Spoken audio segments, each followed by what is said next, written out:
Vamos à palavra de Deus, aquilo que Deus quer falar com você nessa manhã. Diga comigo, a fé é prática. De novo, a fé é prática. Quantas vezes eu e você queremos começar alguma coisa, virada do ano, prometemos começar academia, vida nova, alimentação, dieta, jejum. Quantas vezes nós queremos começar algo novo, seja um instrumento, bateria, teclado, violão, seja aprender alguma coisa que a gente não sabe, de vez em quando você pega na internet, passa um vidinho assim, daqueles indianos construindo casa, eu fico assim, nossa, tá muito fácil, acho que eu vou conseguir também. Vai dar, é simples, é muito fácil, olha lá, 15 minutos o cara constrói uma casa. Ou senão ele faz lá, você pega na internet, o cara cortando uma grama, é uma maravilha, eu vou lá no sítio, a hora que eu vou cortar a grama, eu fico parado na roçadeira. Não pega. Eu levo para a mecânica, chega na mecânica, a maquininha sente o cheiro do cara lá, ele só olha assim, pega, volta para lá, quase tira eu do centro, que raiva. E aí, né, como um bom homem da velha guarda, que assim me sinto, vou lá, abro toda aquela máquina, abro o carburador, limpo o carburador, passa thinner, passa querosene, passa tudo. Já estou quase abrindo a minha própria mecânica, de tanto que eu cutuco lá.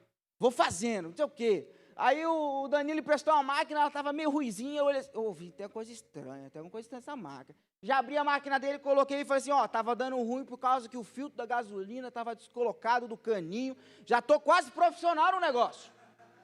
Estou quase abrindo a minha mecânica lá, mas já dei uns erros feios, gastei um dinheiro que eu acho que eu não devia ter gastado, mas por quê? Porque eu estou praticando aquilo que eu não conheço. A fé, ela é prática. Mas, diferente das outras coisas desse mundo que nós achamos e temos que aprender conforme nos colocamos esforço, ninguém nasceu sabendo Bhaskara, a gente tem que estudar. Ninguém nasceu sabendo todas as partes do corpo humano, a gente tem que estudar. Ninguém nasceu pronto, eu e você não nascemos andando. A gente engatinha, a família coloca para andar, a gente não quer andar. A gente prefere engatinhar porque a gente já sabe.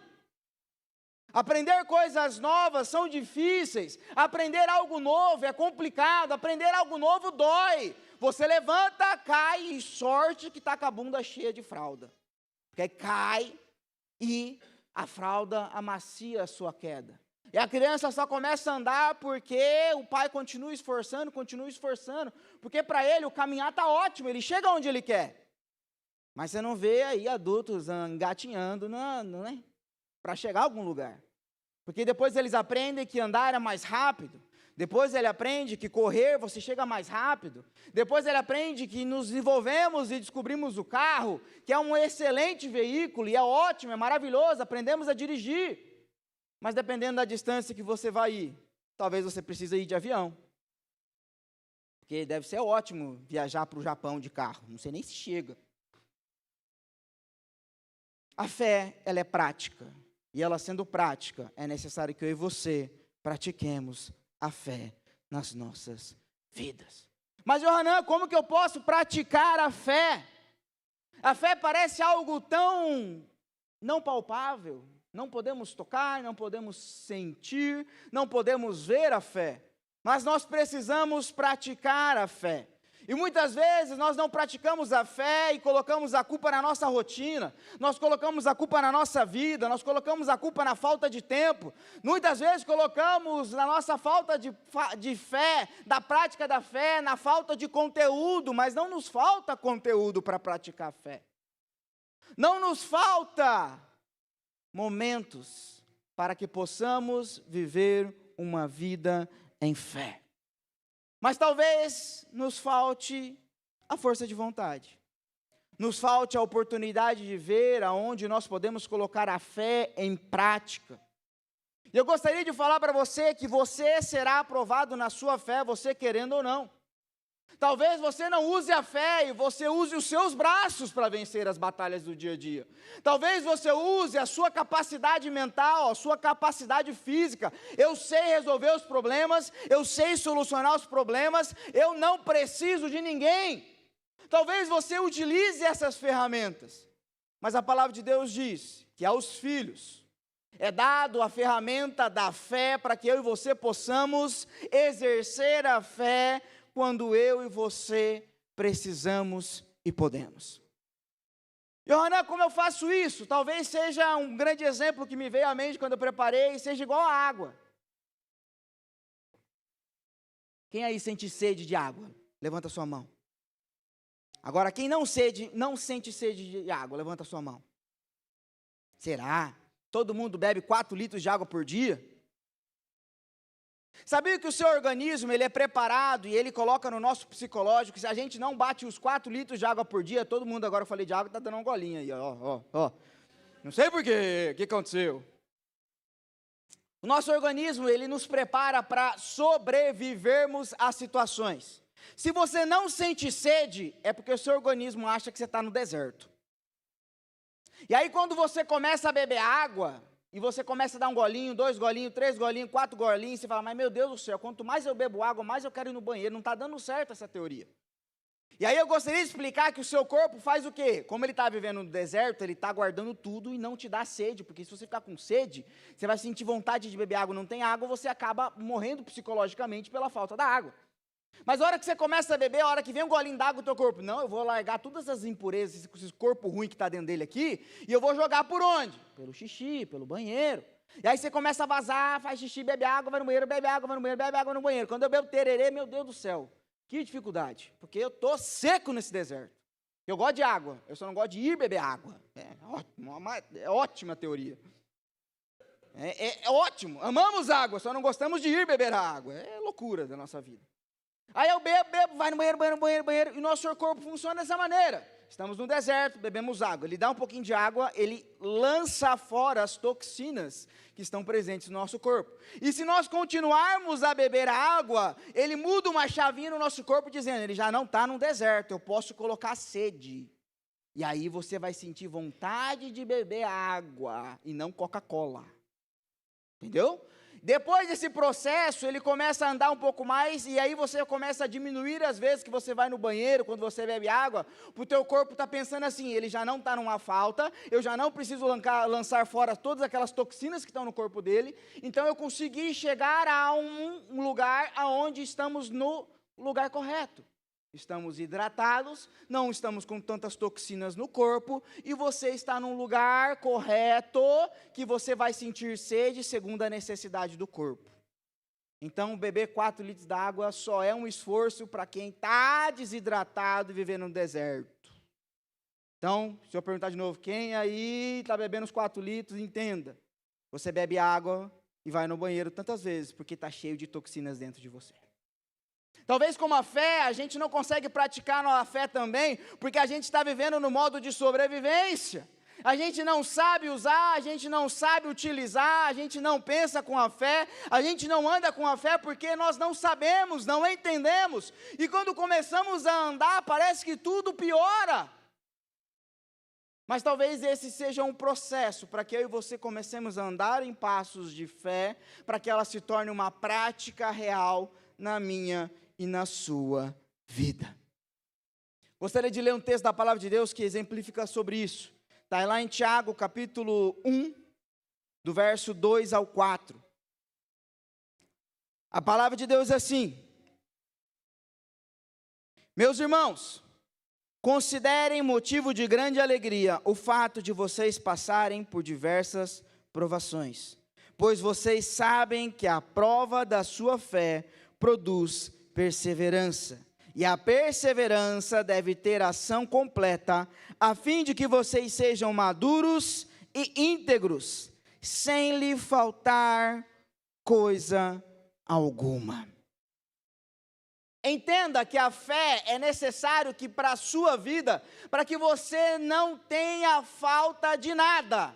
Vamos a uma pergunta retórica. Quem aí tem faltando alguma coisa na sua vida, não levanta a sua mão para não te condenar. Mas nós sabemos que no texto diz que a fé faz com que eu e você não tenhamos a necessidade de mais nada. E nós temos muitas necessidades. E talvez seja porque não tenhamos praticado a fé nas nossas vidas.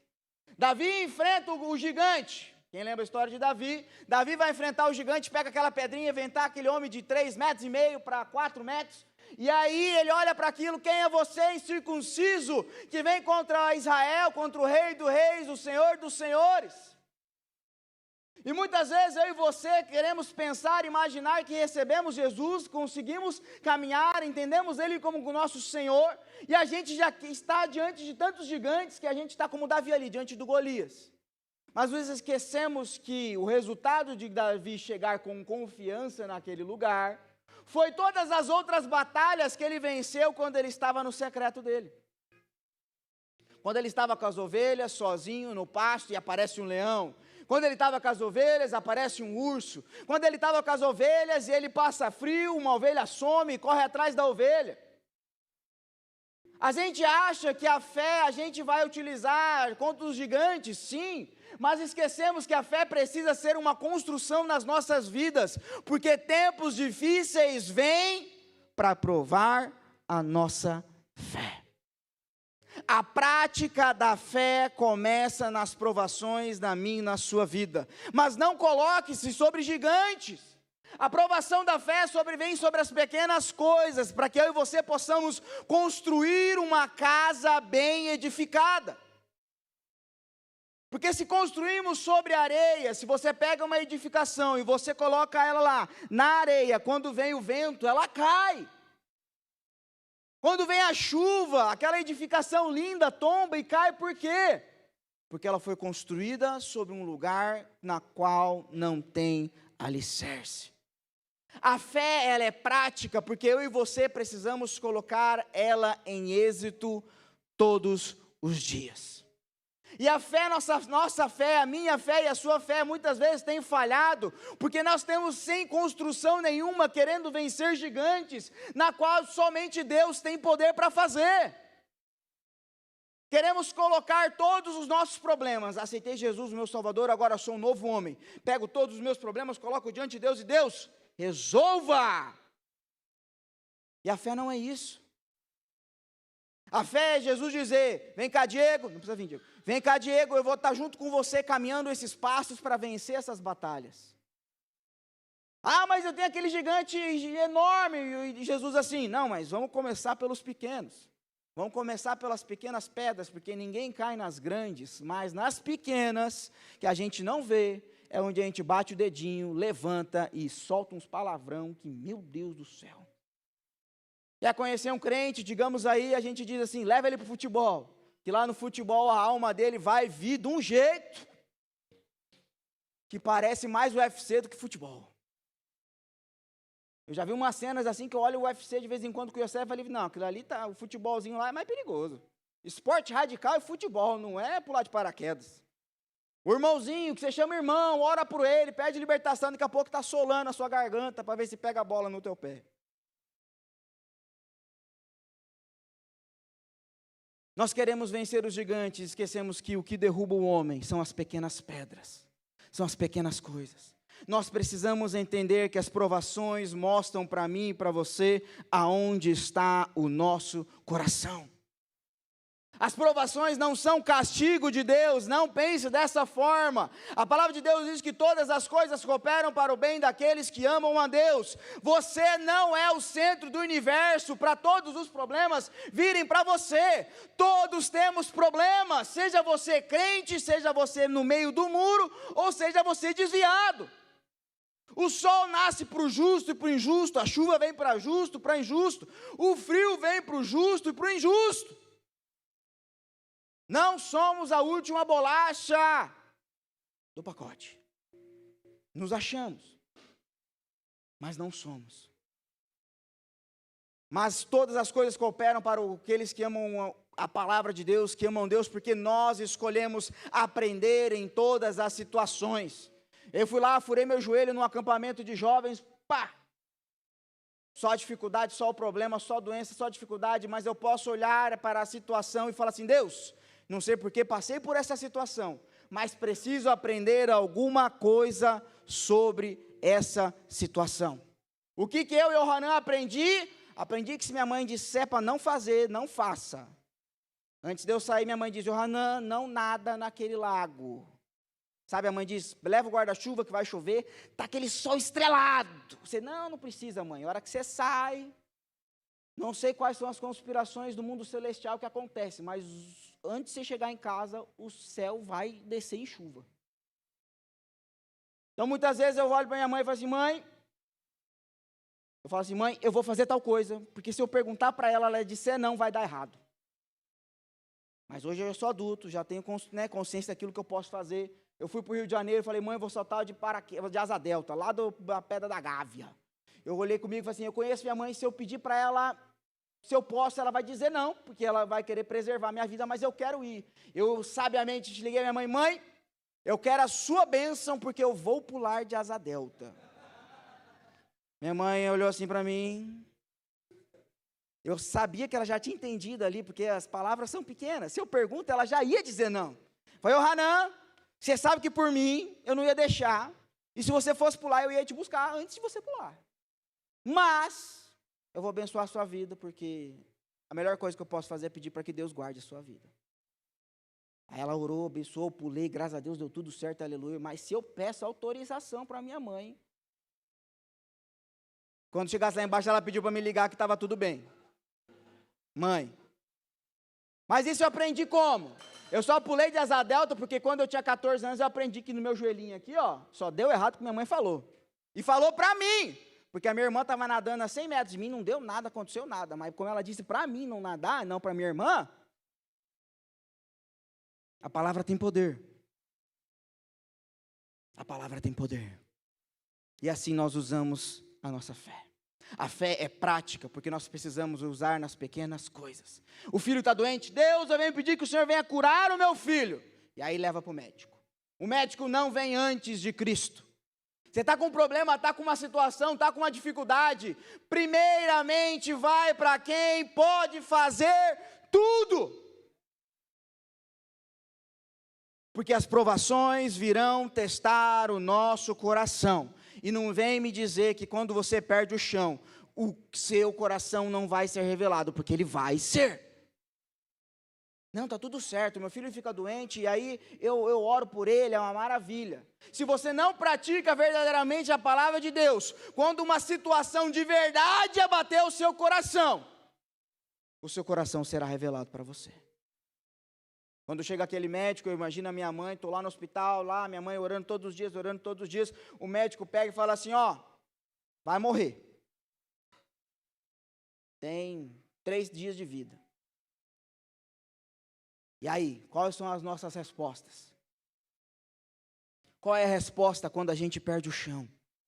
Quando a gente não tem aquilo para basear, segurar? Não, uma gripezinha não tem problema. Mas o médico diz, não, o Yohanan ali, ó, tem mais uns 2 dias de vida, não sabe nem o que ele tem. Eu lembro da minha mãe falando assim, doutor, eu vou orar. O médico decretou, e minha mãe, vou orar. Minha mãe chega no médico lá, quantas vezes já chegou no médico e falou assim, não, você está com câncer de mama. Minha mãe, eu vou orar. Porque os homens podem decretar coisas, mas a palavra maior é o do nosso Deus. Só que lembre-se, as provações revelam aquilo que está no nosso coração. O Davi está rodando aquela pedra lá contra o gigante, a confiança dele não está no tamanho do gigante, mas está na confiança de quem ele conhece, que estava com ele no leão, que estava com ele no frio, que estava com ele no urso. Não adianta nós tentarmos vencer batalhas contra gigantes, quando eu e você estamos sendo derrotados em casa, quando as pequenas coisas estão acontecendo. As provações vêm para que eu e você sejamos lapidados, revelados diante da presença de Deus. E não é fácil. Não é fácil. Quantas vezes eu levanto de manhã correndo no grito do despertador, levanto e dou aquela dedada na quina. E a hora que eu dou aquela dedada na quina, é a alma gritando, e a sua alma fala o quê?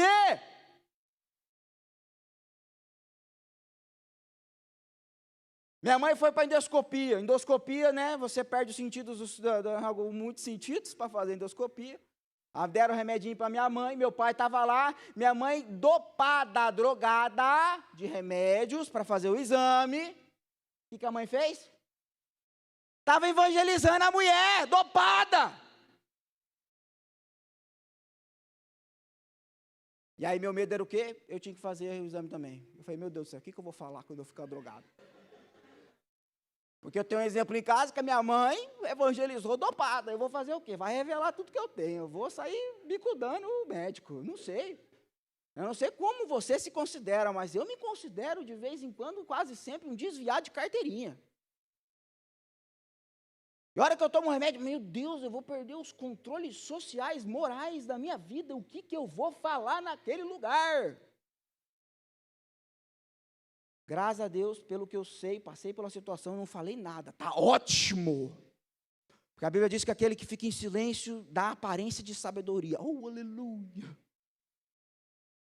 Melhor do que estar desviado, né, irmãos? Não tô igual a minha mãe, convertendo ali a mulher dopada, mas eu já estou ali, nossa, glória a Deus, fiquei quietinho, mantive a sobriedade, não desviei nem ele, nem eu. Aleluia! Nas pequenas coisas a gente vai construindo aquilo que baseia o nosso coração. Se na hora que você bate o dedinho na cama, você lança aquele xingamento, saiba, você precisa ser lapidado por Deus, para que essas palavras saiam da sua boca. Eu lembro que a última vez que eu bati o dedinho, eu soltei um glória a Deus, que eu fiquei, nossa, eu falei glória a Deus e bati o dedinho. Estou mais crente do que normal.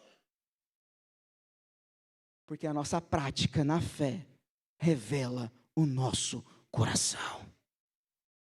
As tentações se levantam porque revelam que elas estão no nosso coração. A tentação não vem de fora, a tentação vem daquilo que está no nosso coração. A palavra do Pai Nosso, ele diz lá, ele diz assim, Deus não nos deixe cair em tentação. A tentação revela aquilo que está guardado no seu coração. Preguei para os homens no encontro, se os teus olhos forem puros, todo o seu corpo será puro, mas se os teus olhos forem maus, todo o seu corpo será mau. A tentação vem de dentro, não vem de fora. A tentação vem dos desejos, das vontades, daquilo que está no nosso coração. A palavra de Deus diz em Tiago, mais à frente diz, que nós erramos, não recebemos de Deus porque não pedimos. E quando nós pedimos, pedimos errado, porque pedimos segundo as paixões do nosso coração. Já falei, já pedi quantas vezes para Deus uma Ferrari, e não vou receber uma Ferrari, eu já sei disso. Porque a Ferrari não faz sentido na minha vida, a não ser o quê? Vou andar na avenida, vou andar na rua, vou para Apucarana a 200, 300 por hora, vou chegar rapidinho. Tem a ver com os desejos e as vontades que eu tenho, com aquilo que o meu coração anseia. Agora ora para Deus, Deus, faz aí o pedido, Deus, quebranta o meu coração. Deus, transforma esse coração, esse homem duro que eu sou. Pede para Deus a oportunidade de você falar do Evangelho de Deus. Deus vai fazer. Porque você não está orando o seu desejo, você está orando a palavra de Deus. E quando nós oramos a palavra de Deus, Deus responde às nossas orações. Porque Deus não responde a minha oração, porque talvez a sua oração não seja a vontade de Deus para a sua vida.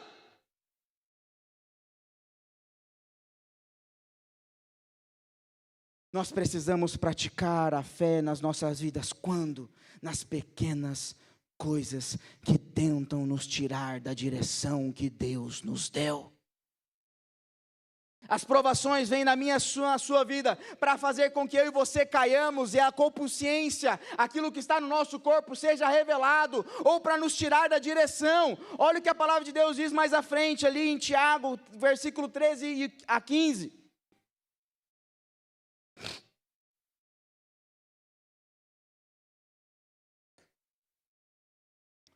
3 a 15 assim, quando alguém for tentado, jamais deverá dizer, estou sendo tentado por Deus, pois Deus não pode ser tentado pelo mal, e a ninguém tenta. Cada um, porém, é tentado pela própria cobiça, sendo por essa arrastado e seduzido. Então, a cobiça, tendo-o engravidado, dá à luz o pecado, e o pecado, após ser consumado, gera a morte. A tentação vem de dentro. A tentação está aqui dentro.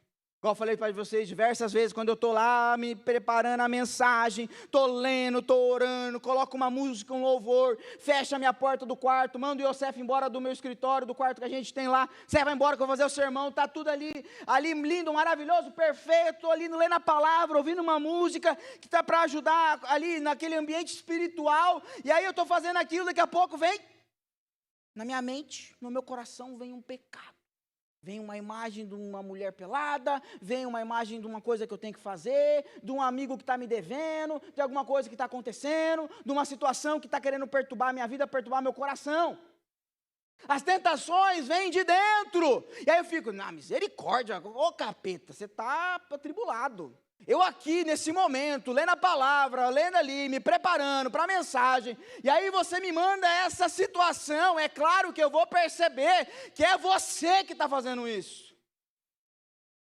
Mas eu posso escolher dar vazão ao pecado, ou repreender e continuar aquilo que eu preciso fazer. A tentação vem de dentro, e a gente fica, nossa, o Hanan, ali naquele momento espiritual, porque a tentação vem de dentro, vem daquilo que nós temos como alma, em nosso corpo, em nossas situações, e a nossa vida, e o diabo não quer que você busque a palavra de Deus, que você pratique a fé, que você busque aquilo que vem do céu. Não sei quantas vezes você, mas eu vou ler a palavra de Deus, gente, eu estou tranquilo, estou vivão, ó, no fôlego, começo a ler, nunca deixei, o abandonarei, pois podemos dizer com confiança, meu Deus do céu, que sono, fome, frio, calor e tudo, mosquito que vem perturbar, eu não sei aquilo que vem, mas na hora que eu vou ler a Bíblia, parece que vem um mover assim do universo, o vizinho começa lá, bretadeira, nem tem aquilo perto de casa, o cachorro, meu Deus do céu, eu não sei o que acontece, mas tudo quer tirar o meu foco daquilo que é espiritual. As tentações vêm para mostrar o nosso coração e provar aonde está o nosso coração. Meu pai já falou quantas vezes vem aquele negócio, ele fala assim, opa, beleza, valeu pela dica, diabo, eu preciso resolver essa situação, porque você me lembrou aqui que eu preciso pedir perdão aqui, ó, ponto, volta para a palavra. Nossa mente desvia, eu pego, levanto, gente, eu não sei você, mas eu leio a Bíblia assim, ó, nunca o deixarei e nunca abandonarei, pois podemos dizer com confiança, o Senhor é meu ajudador, não temerei, porque pode me fazer os homens, porque andando não dá sono. E é claro, eu faço uma limpeza no ambiente antes, né, porque senão, o Yosef era pequeno, quantas vezes meu pezinho foi no Lego, meu Deus do céu, misericórdia. O meu secreto é andando, num quadradinho que eu bato ali, faço aqui, volto para cá, vou aqui e vou fazendo aqui assim. E vou me perguntando, e vou me fazendo. Porque se eu estiver sentado, se eu estiver escorado na parede, eu já dormi escorado na parede, gente. Ó, lendo a Bíblia, vem um negócio assim, ó. Mas é só comigo, com vocês não. Vocês são todos livres e libertos, amém? Aleluia! Só a minha dificuldade. É só o meu testemunho de vida com a Bíblia. Nós seremos testados, e se dermos vazão à carne, quando ela nos engravida, então dá à luz o pecado dentro de nós, que foi morto na cruz do Calvário, e o pecado após ser consumado, nos leva novamente à morte, nos separando de Cristo Jesus. Tiago nos coloca dizendo que a briga não é somente externa, não é somente o pecado que você vê a longe, mas verdadeiramente o pecado está dentro. Porque se os olhos forem puros, todo o seu corpo será puro. Mas se os seus olhos forem maus, você será mau. Aos homens, a mulher bonita passa e todo mundo diz, você só pode olhar uma vez, se olhar duas é pecado. E aí o que o homem faz, dá um jeitinho, a mulher vai passar e ele fica assim, ó, é uma vez só, a segunda que é o pecado. E vai acompanhando. O que a Bíblia diz? Se os olhos forem maus, Não precisa de duas olhadas para pecar, gente. A palavra de Deus diz que se o homem pensar, se ele colocar na sua mente, ele já pecou.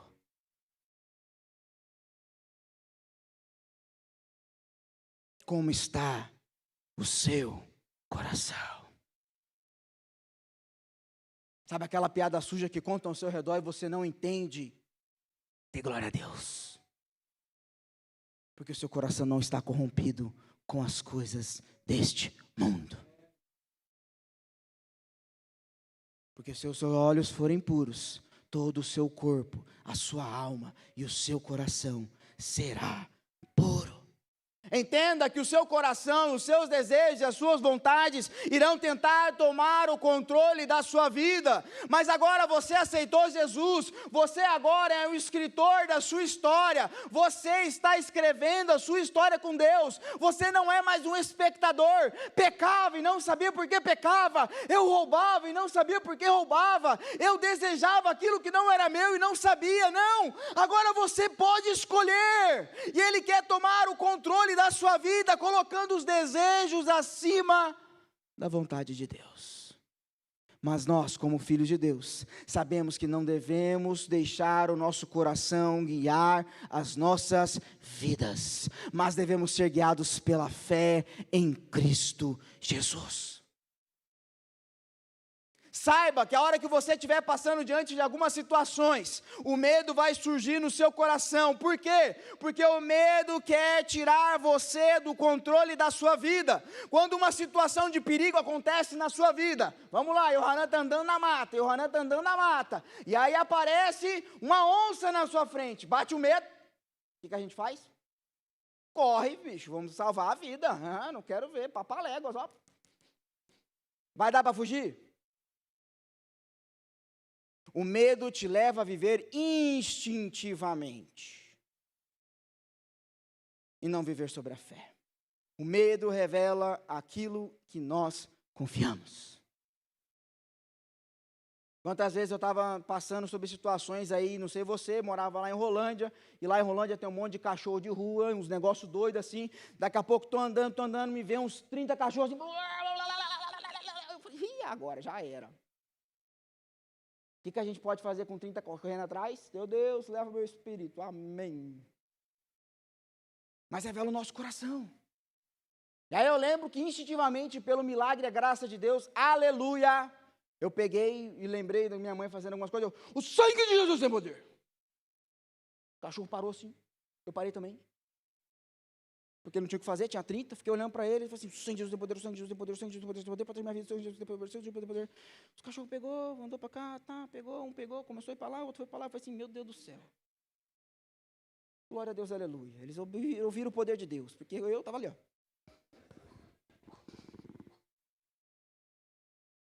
O medo revela o seu coração.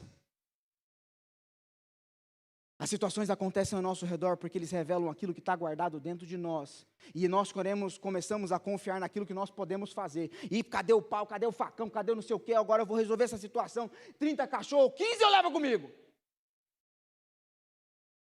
Revela em quem nós confiamos. E talvez você não enfrente 30 cachorros, mas você enfrente uma situação no mundo espiritual. E você já dá, não, eu consigo, eu faço, vai dar tudo certo. Eu não tenho problema nenhum, vai dar tudo certo. E nos esquecemos de confiar em quem pode fazer. O capeta, minha mãe falou assim, eu quero orar a Deus aqui, que os demônios vão surgir lá na sua empresa. Você, misericórdia, que demônio surgir na empresa não, vai tudo sair, ó, vai embora. Por quê? Porque a gente tem medo do diabo aparecendo. Porque nós só podemos crer e confiamos naquele que nós conhecemos. E a gente não conhece Deus, então a gente tem medo do diabo. Quem é maior? É Deus, mas como a gente não conhece esse Deus que é maior, a gente tem medo do diabo.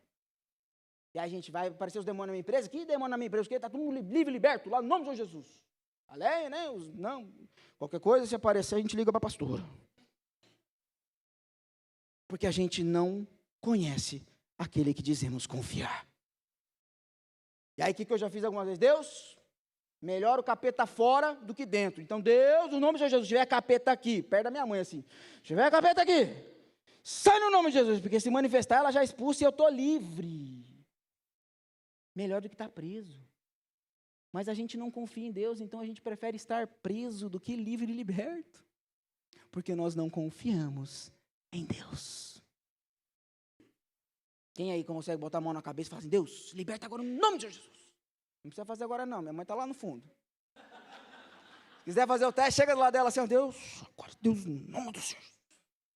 Mas é melhor você livre e liberto do que você preso em coisas que nem você sabe. Eu tinha medo do capeta, e eu, com medo que eu tinha no capeta, chegar do lado da minha mãe, eu falei assim, melhor eu ser liberto do que eu ser cativo. Porque eu confio num Deus que liberta as cadeias, liberta os cativos para eles serem livres no nome do Senhor Jesus. E talvez a gente tenha medo daquilo que está escondido. Talvez a gente tenha medo daquilo que ainda não foi tratado. A gente tenha medo daquilo que a gente está falando, daquilo que a gente está andando, com quem a gente está andando. A gente não sabe se aquilo que a gente está fazendo, Jesus vai estar junto com a gente. Porque nós quisemos confiar em uma pessoa que não conhecemos, e você não confia em quem você não conhece. Você não coloca um desconhecido para cuidar dos seus filhos, logo você também não consegue confiar em Deus na sua vida, porque você não conhece a que Ele diz que você confia. Porque se você confiasse, como Davi, que experimentou nas pequenas batalhas, bateu o leão, bateu ali o urso, bateu o frio, bateu a fome, a ovelha perdida, e quantas batalhas foram acumuladas, que hora que ele chega no gigante, ele, quem diz que tu és diante do Rei dos Reis, o Senhor dos Senhores? Você não pode ir contra mim, você não pode ir contra o meu Deus. As tentações vêm para mostrar aonde está o seu coração. Aonde está o seu coração?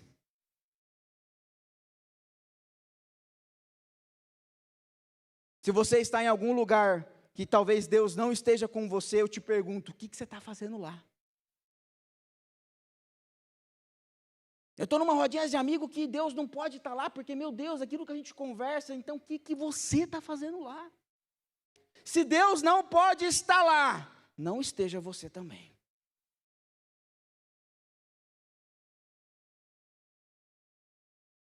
Saiba que é nas pequenas batalhas que são construídas o histórico da onde está o seu coração, da sua casa, da sua fundação, em quem você confia, para que quando vem o vento forte, quando vem a batalha, quando vem o vento, quando vem a chuva, quando vem o desespero, quando vem o medo, quando vem os sentimentos, quando vem aquilo que nós podemos tocar e sentir, revele em quem nós temos confiado e aonde está o nosso coração.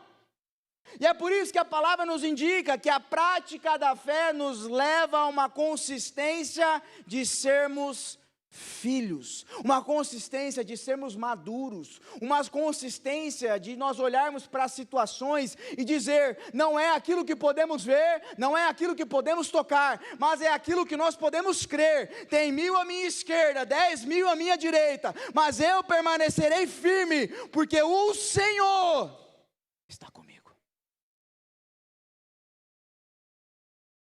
Tempo atrás, aí saiu a historinha lá, quem que ganha? 100 homens ou um gorila? Quem que ganha? Nessa história eu não sei quem ganha, mas 1000 à minha esquerda e 10.000 à direita, eu tenho certeza que na mão, eu não levo nenhum se vier tudo junto. Se vier em fileirinha ainda, dá para pegar uns 2, 3 ali, tentar fazer alguma coisa. Mas a experiência mostra que talvez nenhum, porque se você pega um grandão lá, já, o tamanho não é minha vantagem. Força física também não, talvez eu perca na matemática, ganhe na matemática, né? Se for um ali, uma prova de conta. Onde está o nosso coração? A perseverança na fé nos leva a estarmos firmados em Cristo Jesus. Vamos ler o texto, verso 22.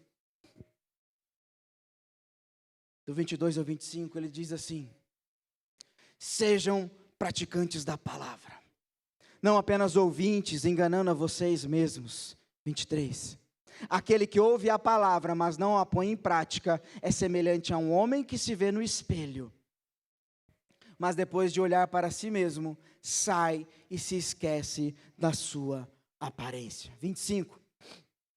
Contudo, o homem que observa atentamente a perfeita lei da liberdade e persevera na prática dessa lei, qual lei? A lei da fé, não se esquecendo do que ouviu, mas praticando-a, será bem-aventurado naquilo que fizer. Outra versão diz assim: o homem que observa atentamente a lei perfeita que traz a liberdade e persevera na prática dessa lei, não se esquecendo do que ouviu, mas praticando, será feliz naquilo que ele fizer. A caminhada cristã não é uma religião. Você pode pegar os evangelhos e ler os evangelhos. Jesus vivia num tempo onde a religião predominante era o judaísmo na terra dele, também era o ateísmo no sentido dos gregos que viviam com eles, e também tinham aqueles que adoravam os deuses de Grego e Roma. Então havia uma diversão de religiões naquele lugar, dizendo: esse é o caminho, esse é o certo, você precisa fazer aquilo, você precisa fazer aquilo lá. E Jesus não ficou batendo contra a religião. Jesus falava, anunciava: quer ser um discípulo? Vem e me siga. Vamos praticar aquilo que a palavra está dizendo. Jesus sempre pregou sobre um estilo de vida. Qual é o estilo de vida? De filho. Aí quando Jesus falava sobre a palavra de Deus, eles diziam: eu não sei o que está acontecendo, mas as palavras que Jesus anunciam parece que tem muito poder. Os outros homens anunciam as mesmas palavras, mas não tem vida naquilo que ele está dizendo. Porque Jesus não pregava sobre algo que estava somente em palavras, porque eles sabiam a palavra, mas ele praticava algo todos os dias, que é viver uma vida com Deus. Ele não pregava de algo que ele ouviu falar, ele pregava algo que ele vivia todos os dias. Marcos dizia que ele acordava de manhã, bem cedo, levantava de manhã, ia aos montes orar. O outro texto lá, acho que em Mateus, se eu não me engano, diz que Jesus pegava e tarde da noite Jesus se direcionava às montanhas, porque ele ia orar. Jesus sendo filho de Deus, orando. E a gente, misericórdia. Misericórdia. Talvez eu esteja lá com Pedro, Jesus orando e eu lá. Acorda, Hanan, acorda! Queria que você viesse orar comigo. Não, tô orando aqui, Deus, estou orando, de novo. Irmão, se você acordar no meio da madrugada, não fale que é insônia, aproveita a oportunidade para orar. Quantas vezes eu levanto de madrugada assim, eu tenho um sono pesado, gente. Eu levantei, não sei o que aconteceu, não é a diabetes me levantando, que a diabetes levanta também. Eu levanto, nossa, o que eu tenho que fazer? Deus, quero orar, colocar a igreja diante do Senhor, abençoa minha vida, minha casa, minha família, abençoa os meus irmãos, abençoa a igreja, cada uma das pessoas. Se alguém precisar dessa oração, eu não sei o nome, não sei quem é, mas eu me levanto em intercessão, colocando a vida dessa pessoa diante do Senhor. O Senhor sabe quem é. Eu quero abençoar a sua vida, a vida dessa pessoa. No nome do Senhor Jesus, amém. Eu volto, capotei, dormi, já era. Resolvi, não sei o que era, não sei para quem era, eu fiz a minha parte, fiz a oração, e se eu acordar de novo, oro de novo, acordar de novo, oro de novo. Mas quantas vezes eu não orei e fiquei lá, sentado no sofá, olhando assim. Nossa, meu Deus do céu, que insônia, acabou o sono. Ora! Quando eu era mais jovenzinho, eu tinha 2 oportunidades, eu falava assim, eu não estou com sono, quer ver eu dormir? Eu começava a orar, dormia, puf. Agora eu já faço oração de pé, como eu já falei para vocês, porque se eu orasse deitado, vou dormir de novo. E aí não cumpri aquilo que eu tinha que fazer. A consistência nos leva a uma maturidade. E a maturidade revela onde está o nosso coração. A fé não é um evento que você vem fazer aqui na igreja. Todo domingo resolvi, fiz minha parte, bati meu cartão como se fosse uma empresa, cumpri aquilo que eu tinha que fazer e agora Deus vai por mim. Não! Ou você tem a certeza que Deus está dentro de você, ou tudo aquilo que você faz aqui neste lugar não tem valor nenhum. Porque os homens iam lá em Israel, todos os anos ofertavam um sacrifício, todos os anos iam e oravam ao Senhor, todos os anos iam lá e derramavam suas vidas diante de Deus. Quando o Salvador chegou, eles, crucifica esse homem aí. manda ele para a cruz. Ele não é o Salvador, ele é um enganador. Eles conheciam a palavra, mas não a praticavam. E quando a palavra veio, eles o mataram. A fé não é um evento. A fé é uma construção daquilo que você tem feito na sua intimidade com Deus. A sua intimidade com Deus é aquilo que o tempo que você gasta com Ele, é o compromisso que você tem de ser igreja, é a responsabilidade que você tem no trabalho de ser a luz aonde você está, é você ter e entender que você precisa ser puro, independente de como está ao seu redor, porque Jesus chegava no meio das prostitutas, no meio dos fariseus, no meio dos saduceus, no meio dos pecadores, e todos eles conseguiam olhar para Cristo e falar: tem algo diferente nele. E a pergunta é: como as pessoas têm visto você? Como as pessoas têm enxergado aquilo que você tem feito nessa terra? E não tem problema você reconhecer que muitas vezes, como eu digo, eu não tenho sido a imagem de Cristo. Como eu já anunciei diversas vezes, todo dia de manhã eu levanto e Deus converte meu coração, porque o homem que se converteu ontem, talvez já esteja desviado hoje, e eu preciso disso, Senhor Jesus, hoje. Porque não é porque ontem deu certo que hoje vai dar certo. Não é porque ontem deu tudo correto e eu venci os gigantes, venci as batalhas, e não é porque ontem deu certo que hoje eu sou uma pessoa diferente. Não, eu sou o mesmo homem que perece e carece da glória de Deus, que precisa se render ao Senhor, porque senão serei enganado por mim mesmo.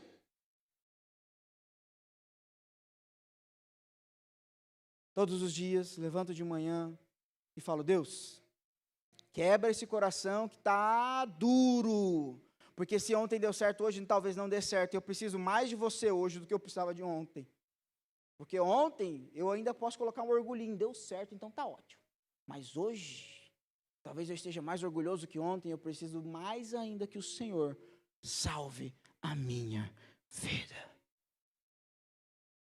E talvez Jesus esteja falando no seu coração, na sua alma, no seu espírito hoje, talvez como ele falou com Pedro. Pedro negou Jesus 3 vezes, Pedro falou que iria morrer por Cristo, chegou na hora do vamos ver, não, eu faço, eu conquisto, vai dar certo. Na hora do vamos ver, Pedro negou, e aí Jesus chega para Pedro e fala: Pedro, ele diz lá em, acho que é Mateus, ele diz: Simão, filho de João, você me ama mais do que estes? E Simão responde dizendo: sim, Senhor, tu sabes que eu te amo. E Jesus diz: cuide dos meus cordeiros. Jesus novamente diz para ele: Simão, filho de João, você me ama? E ele respondeu: sim, Senhor, tu sabes que eu te amo. Jesus diz: pastorei as minhas ovelhas. E pela terceira vez ele disse: Simão, filho de João, você me ama?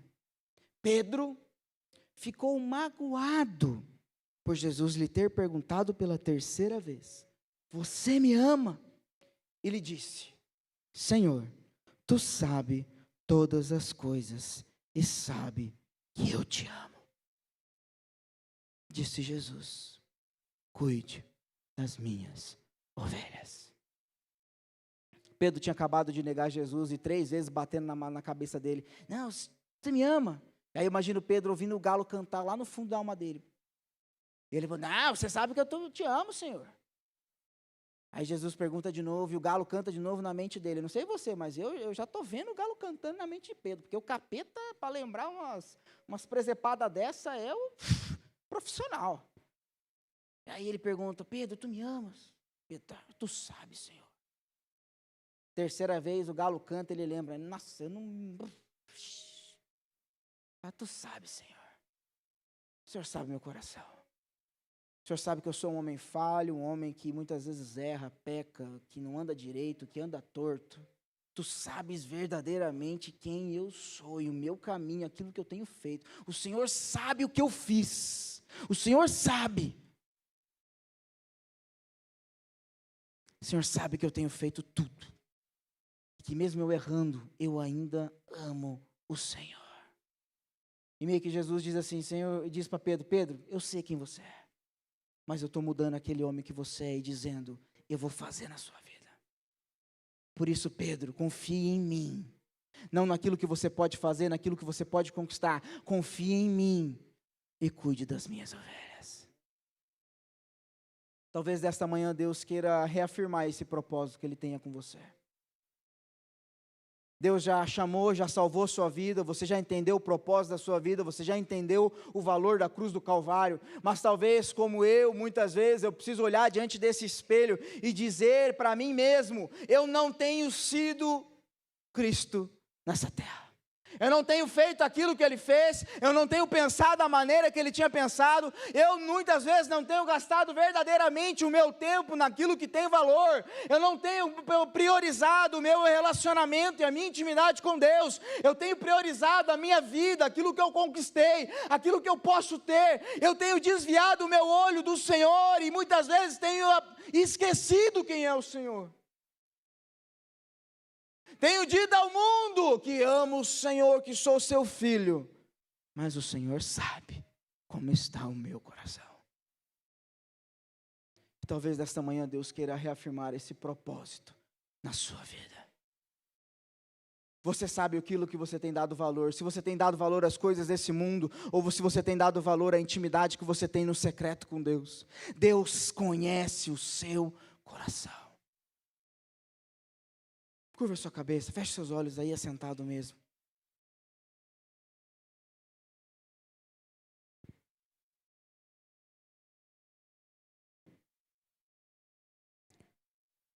Cristo te convida a viver uma vida diferente. E quantas vezes a gente adaptou a vida com Cristo na nossa vida? A gente continua do mesmo jeito, mudou só algumas coisinhas. E dizemos, não, somos um novo homem, uma nova mulher, agora eu sirvo ao Senhor Jesus. Mas o que temos feito? Pedro andou 3 anos com Jesus, negou Jesus 3 vezes, Jesus olha para ele e fala, Pedro, tu me amas. Andou 3 anos comigo, já dando uma caminhada boa, já entendeu algumas coisas, já fez algumas coisas, já viu alguns milagres, já fez algumas libertações, já viu algumas transformações, já viu a água virar vinho, já viu muitas coisas com Cristo. Ele olha para Pedro e fala, Pedro, tu me amas de verdade? Porque se tu me amas, você tem decidido viver essa vida, praticar esse chamado. Viver uma história diferente.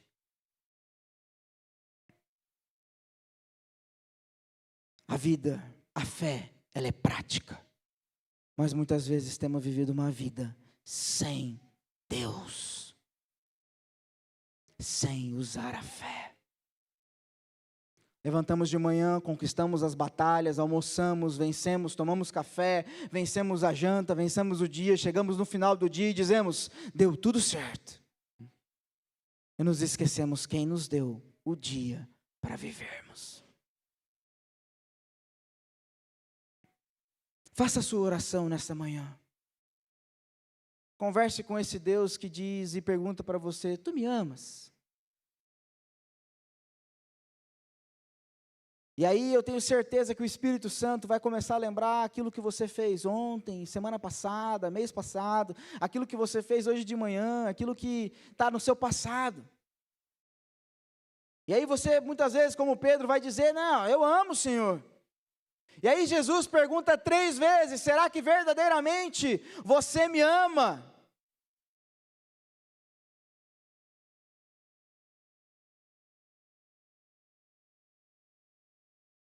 Tu me amas.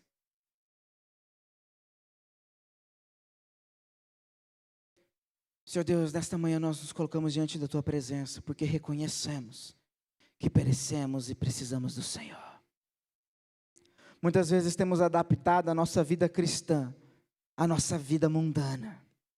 Dizemos que somos crentes, mas não nos lembramos do Senhor, não clamamos ao Senhor, não vivemos uma vida pela palavra de Deus, não vivemos uma vida com o Senhor, porque não conhecemos o Senhor. Pai, queremos nos pedir perdão ao Senhor, porque verdadeiramente temos gastado o nosso tempo com aquilo que tem enchido os nossos corações, aquilo que tem gastado o nosso tempo, a nossa vida, a nossa força. Temos gastado tempo naquilo que não tem importância, e temos dito que isso é o Senhor. Mas o Senhor sabe aquilo que está no nosso coração. O Senhor sabe como temos construído esta casa que dizemos ser o relacionamento que temos com o Senhor. E por isso nessa manhã, queremos nos arrepender daquilo que temos feito. Temos nos arrepender de termos dito que éramos filhos, mas na verdade temos andado com o Senhor, pelaquilo que o Senhor pode fazer nas nossas vidas, e não pelaquilo que o Senhor é. Por isso nessa manhã colocamos a nossa vida diante do Teu altar, pedindo: Senhor, nos perdoa. Senhor, queremos nos arrepender e queremos novamente nos comprometer com o Senhor, através daquela obra que o Senhor fez naquela cruz, através daquela obra que o Senhor fez entregando o Seu Filho, para que nós pudéssemos sermos salvos, e não somente sermos salvos, mas sermos chamados a viver uma vida diferente, uma história diferente. Para que o Senhor não seja somente algo que ouvir falar, mas que seja o centro das nossas vidas, o centro das nossas vontades, que seja aquilo que experimentamos de manhã, de tarde, de noite, que seja o foco da nossa existência, que seja a razão do nosso viver, que seja aquilo que eu e você estamos buscando. E nós te pedimos, Espírito Santo, nos ajuda, nos ajuda. Nos ajuda a converter o nosso coração, converter a nossa alma, converter o nosso espírito a se render à sua vontade perfeita. Essa é a nossa oração, Pai, no nome do Senhor Jesus. Amém. Amém? Se coloca de pé rapidinho.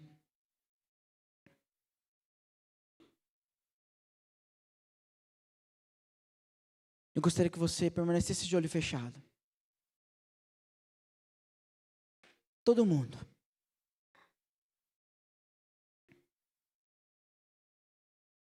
E como um ato de fé, aqueles que entenderam que essa palavra é para você hoje, eu gostaria que você levantasse a sua mão. Não vai precisar vir aqui na frente. Mas como um ato de fé, ele é prática, talvez você tenha que dizer para você mesmo, que levantando essa mão, você está dizendo para você, para o mundo espiritual, que você precisa mudar a sua história. Que você tem vivido uma vida diferente do que a palavra diz. Pode baixar sua mão.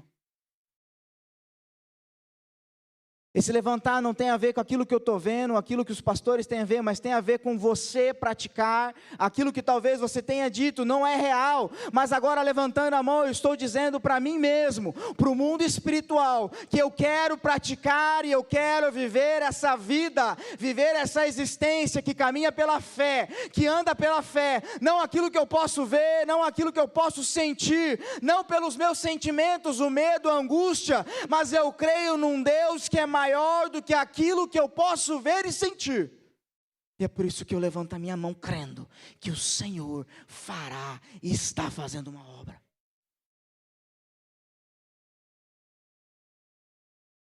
A fé, ela é prática. Não perca a oportunidade de levantar a sua mão e agradecer a Deus, dizendo: Deus, talvez eu seja esse Pedro, mas eu irei fazer a sua obra. Independente do custo, independente do que aconteça. Eu quero fazer o teu querer.